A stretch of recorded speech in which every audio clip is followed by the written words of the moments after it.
Hey everyone, and thank you for watching Real Life Survival and Shit Hitting the Fan with Randolph Small. Now, I'm holding my phone to do this video because I'm out and about, running around doing stuff. Now, I was on my YouTube, my other YouTube channel, watching some videos, getting some more information. And I came across something about National Preparedness Month, so I looked it up.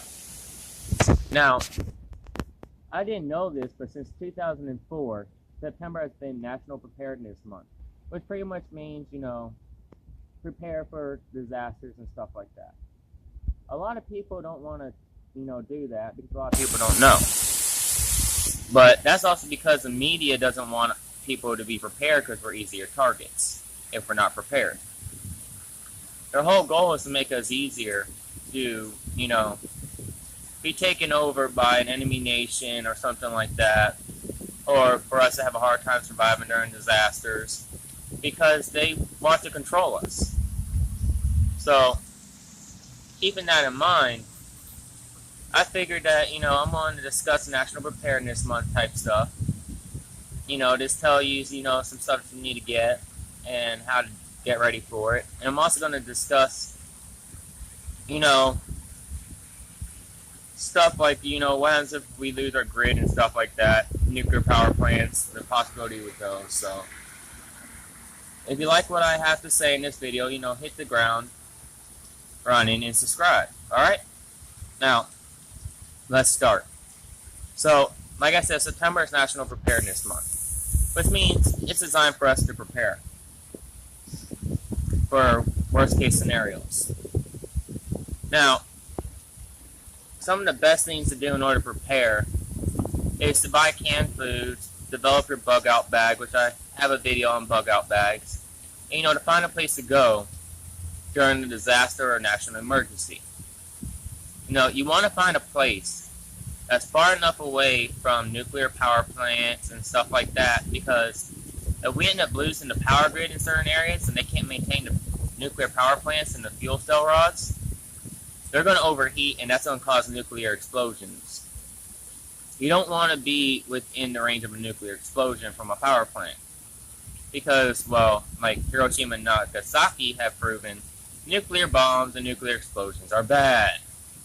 You don't survive, you are vaporized. So, you got to keep that in mind. You don't want to be vaporized, because the simple fact is, you want to have a chance to survive. So, find a place that is a bug out shelter, or where you live natural, or where you actually live, that's far enough away from nuclear power plants, stuff like that. Have at least a year's supply of canned goods and a way to grow your own food and gain your own proteins. Fishing, hunting, stuff like that is great for proteins. So, try to have that ready for when you have to evacuate.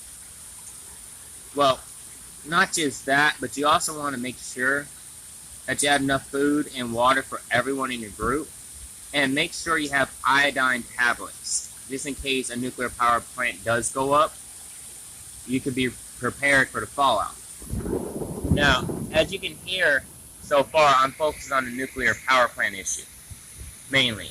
And I'm feeling like I'm going to be covering that here in a minute, but I want to talk more about what you need to prepare.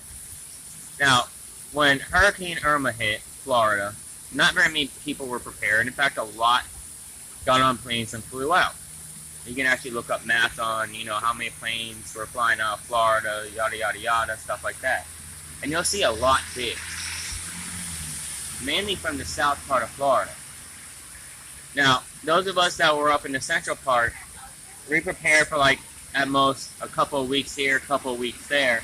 We weren't expecting to be in the situations we were for as long as we were. Some of us were, some of us weren't. I personally had a setup where I could have survived 6 months. Well, I was only expecting 3 months. In reality, before everything got back on track. My power and everything came back on after a month, but my house was destroyed. So I grabbed my gear, my supplies, and I went to my mom's house, my bug out shelter. And I moved into it with all my supplies, and they lasted us a little bit. I had enough to last 4 people for a few months, and that's what I did. Well, supplies ran out because I wasn't prepared for the long haul. Always prepare for the long haul. Now, with that being stated, it's about time we get on to our big subject, and that is what happens when the power grid fails and everything else falls with it. The first thing that you're gonna notice going is gonna be the gas and fuel for vehicles. You gotta be prepared for that. Stock up on that. All right, guys. Stock up on plenty of fuel for vehicles. It's September, National Preparedness Month. Now it's time to do it. Now you want to store your gas outside in an area where you know it's secure, but the fumes won't build up and cause issues for you. So do that. Now, going on to the nuclear power plant issue, when regular resources start failing and stuff like that, you're going to notice the power is going to start going. Especially in areas where nuclear power is, because people aren't going to be able to get there to maintain the facilities, and a lot of people aren't going to care no more. So they're just going to let the facilities just go. So first thing is gas, then power, water, utilities, stuff like that's going to go. Now, with the power going and the nuclear power plants not being supported, the fuel rods are going to overheat. And the likelihood of the systems being able to catch it and preventing them from overheating and exploding is slim, because there's not power going to the facilities. As a result of which, they're going to start going off and exploding. Now, as we've seen with Hiroshima and Nagasaki over in Japan when we dropped the nuclear bombs on them, as well as the Fukushima plant in Japan after that earthquake with the tsunami, you saw some problems. You saw how people were worried about the radiation contamination in the area and water and stuff like that. They handed out iodine tablets. You must get iodine tablets for if a nuclear power plant is going to go. Stock up on them. That should be in your first aid kit. And you need enough to last at least a year per person. So make sure you get enough of those, because it's going to take a year to 2 years for the radiation to finally fall out and be absorbed by the environment and go into areas where human population is not going to be affected as drastically.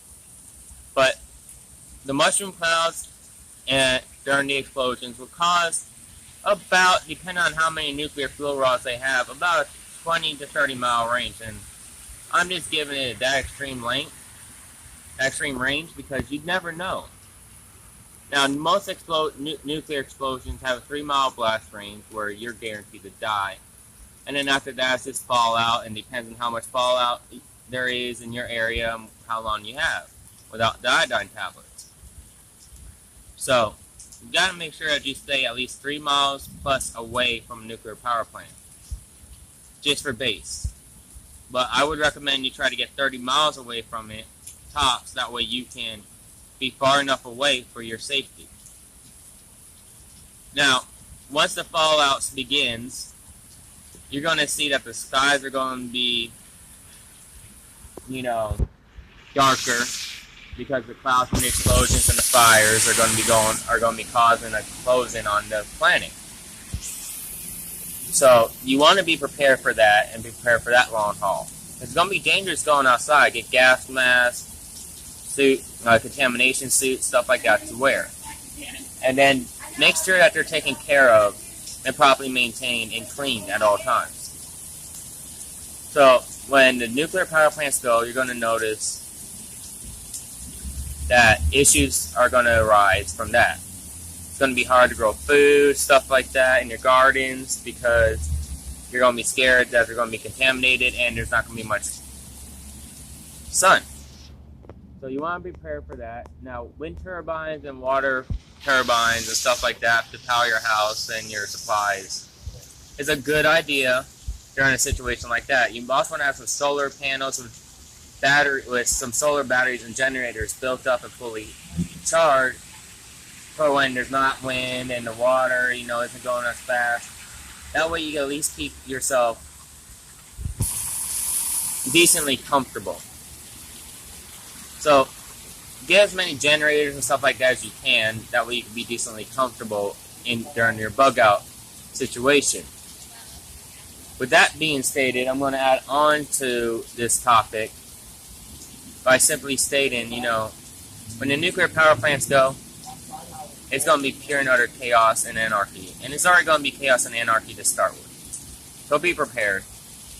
Watch my video on how to properly set up your bug out location and your emergency evacuation status and stuff like that. And also watch my video on how to make a bug out bag. Alright guys? With that being stated, thank you for watching Real Life Survival and Hitting the Fan with Randolph Small. And like I said, if you like what I said and like some of the stuff I stated, hit the subscribe button. I'm going to be posting videos constantly for a while. And I'm going to be posting links and other channels on my videos for you guys to be able to see people who have been doing this longer than me and how they feel like it should be done. Alright guys, so hit that subscribe button and leave a comment down if you like what you heard.